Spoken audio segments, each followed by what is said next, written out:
Государственный симфонический оркестр Татарстана открывает сезон исполнением 5-й симфонии Густава Малера, которую в России играет лишь 5 коллективов. В преддверии предстоящего года культуры творческие группы республики готовят свои амбициозные проекты. О том, что играть, кому и как, об этом было рассказано сегодня и в том числе нашей съемочной группе. Слово Дмитрию Пивоварову. Музицирование перед разными социальными группами в формате бесплатного концерта и репетиции одновременно. Это и поддержка, таким образом, культурного слоя республики. Кстати, присутствие на репетициях Валерия Гергиева, Дениса Мацуева или Владимира Спивакова специально приглашенных групп, будь то социально незащищенные зрители, дети или ветераны войны и труда, обязательное условие для творческих коллективов, которые считаются брендами. Мы ничего особенного тоже здесь не предлагаем.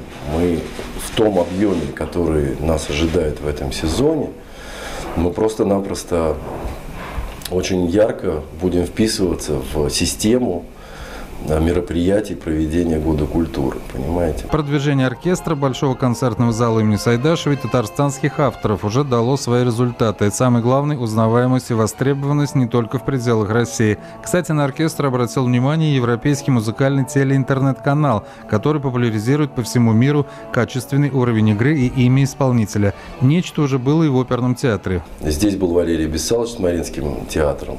И это, я считаю, было очень полезно. И с точки зрения имиджа республики в мире это было большим продвижением, понимаете. Но наша задача сейчас использовать собственный ресурс. И мы сейчас действительно заключаем договор с телеканалом Медичи.